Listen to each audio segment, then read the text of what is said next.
পরপর 5012টি সংখ্যার গড় 1024 হলে বৃহত্তম ও ক্ষুদ্রতম সংখ্যার পার্থক্য কত? যখনই এখানে জোড় সংখ্যা দেওয়া থাকবে তখন একটা টেকনিক কাজে লাগাতে হবে, সেটা হলো 5012 থেকে 1 বিয়োগ করতে হবে আর 2 দ্বারা ভাগ করতে হবে।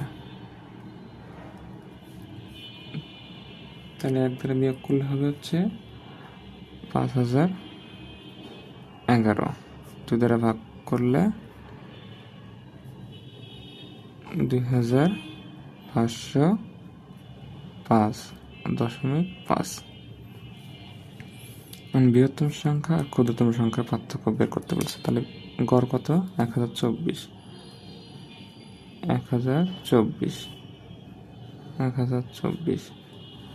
বৃহত্তম সংখ্যা বের করার জন্য যোগ আর ক্ষুদ্রতম সংখ্যা বের করার জন্য হচ্ছে বিয়োগ।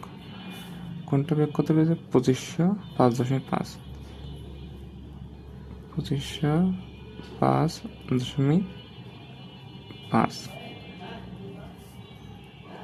2505.5।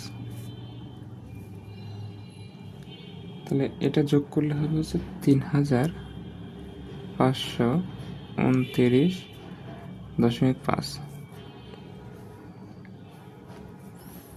আর এটা বিয়োগ করলে 1000 থেকে 25 বিয়োগ করলে তাহলে মাইনাস ফিগার বের হবে।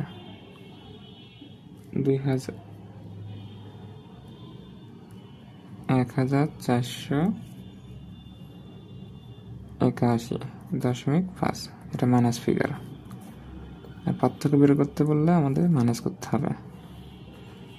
তাহলে এটা মাইনাস ফিগার আর বের করতে হবে মাইনাস, তাহলে মাইনাস মাইনাসে প্লাস আর এটা প্লাস, এই জন্য দুটাই যোগ করতে হবে। তাহলে 5 আর 5-এ 1,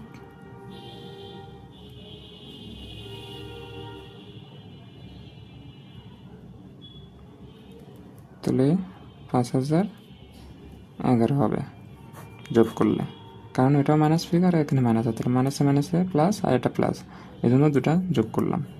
তাহলে 5011, এটা উত্তর।